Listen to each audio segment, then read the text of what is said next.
Ever wondered what goes on in a mind of a designer when they're faced with a design problem? Well, most UX designers have this unique ability to think of a problem in different perspectives and break it down into smaller and manageable pieces. And this skill is what sets them apart in crafting experiences that are both functional and delightful.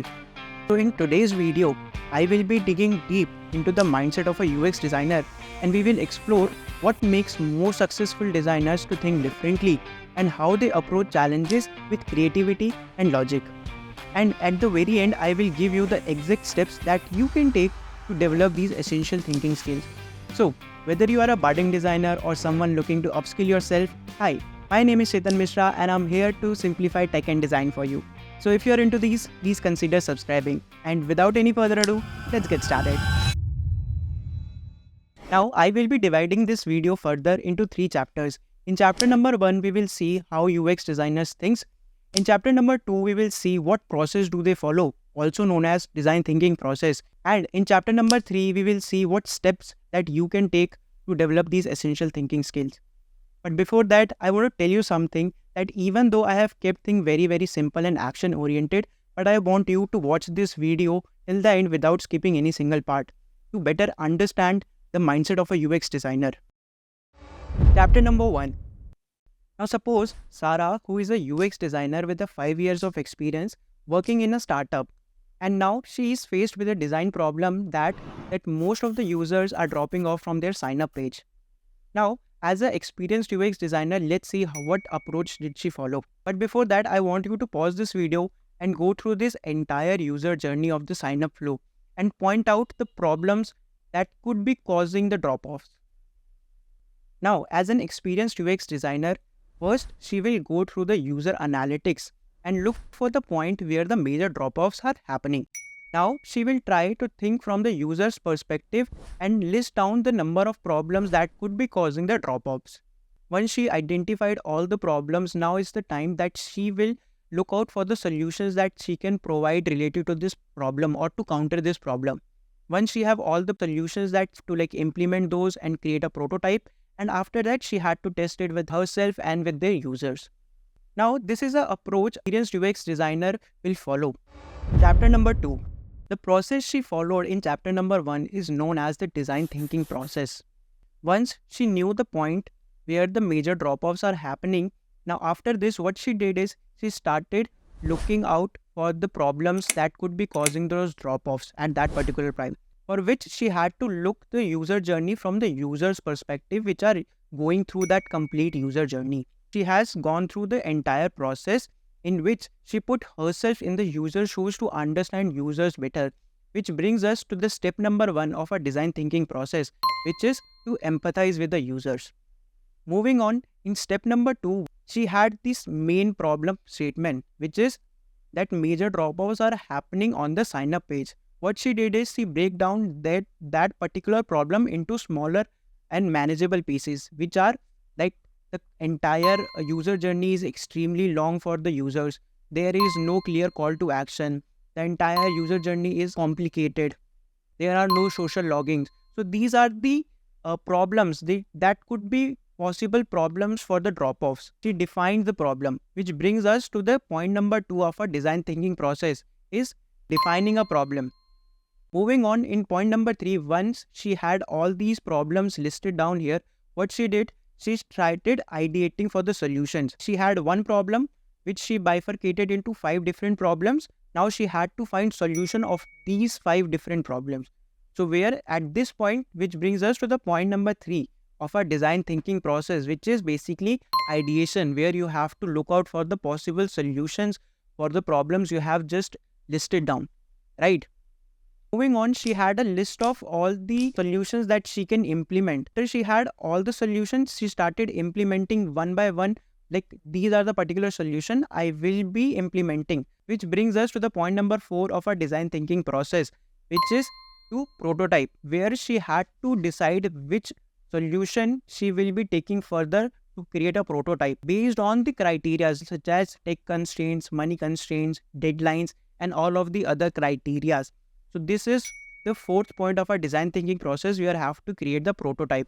Once the prototype is created, she had to push it out to herself and to the other team members and to the users for the testing purpose. And this is the fifth part of our design thinking process. Now this 5-step process is known as design thinking process. Each and every successful designer goes through this entire design thinking process again and again to counter the problems and to find solutions that are user friendly and that are cost effective as well. Chapter number 3. What are the steps that you can take? Now let's go back to our design thinking process and go one by one. Okay, first is empathize. How you can develop empathy towards your user. To develop empathy towards your user, you have to understand what are your target users are. Until and unless you don't know about your users, you will not be empathetic to them, right? To gain empathy, to develop empathy towards your user, you have to know your targeted users, for which you have to understand that these are the particular age range of my targeted users. These are the demographics, where are they coming from, how well educated they are, okay, what are their strengths, weaknesses, opportunities and threats they have, okay, what makes them feel happy, what makes them feel sad, what are their actual problems in their life, what solutions they are looking for. Once you know this much about these things about your users, you will be able to develop empathy about them. So before starting or finding solution, make sure to understand what are your targeted users are. Moving on to the point number 2 is basically defining the problem. Now, to tell you that every visible problem we have, like any problem that is visible to us, has a number of small problems. Take any example of your life or any related example towards anything, that any problem that you are facing has the main cause, has a root cause which is actually developing that particular problem. So every time you are countering to a problem, please make sure that you break it down into smaller and manageable pieces. You have to reach to the root cause of a problem. Until and unless you have reached the root cause, you will not be able to provide the entire solution or the best solution that could counter that entire problem. So it is extremely important that you break those problems into smaller and manageable pieces of the problems.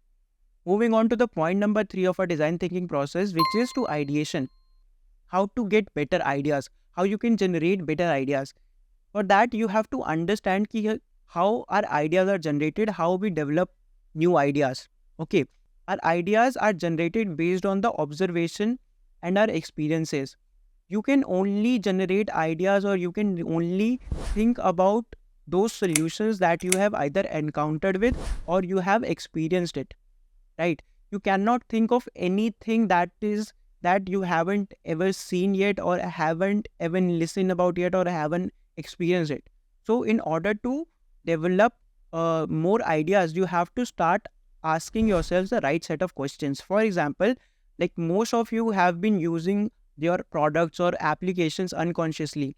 From now, I want you to use them consciously and ask why that particular solution is provided. For example, if you are using an application and it has a search bar at the top, then ask yourself this particular question, that why they have added a search bar. Like, instead of just adding an icon button over there, why they have added the complete search bar, right? So these are the set of questions you have to ask yourselves every single time, and look for the solutions around you.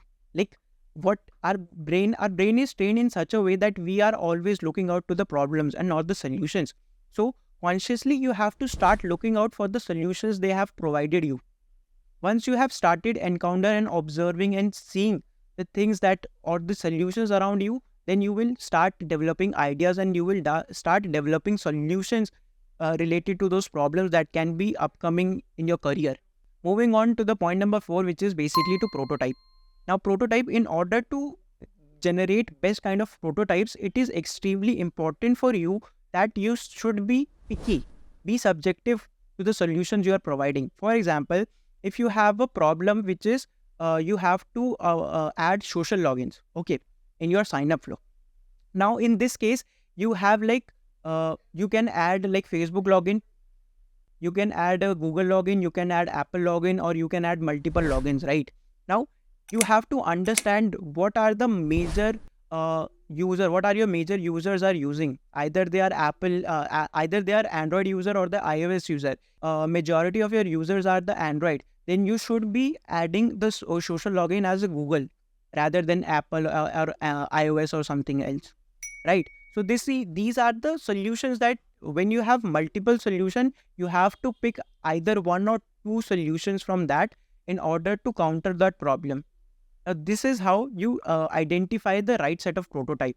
Lastly, you have to test. It is extremely important that you start using your solutions you are providing. As soon as you have a prototype in your hand, or as soon as you have pushed it to your user, start using the solutions you are providing. Start using the apps or products that you are providing solution for to the users.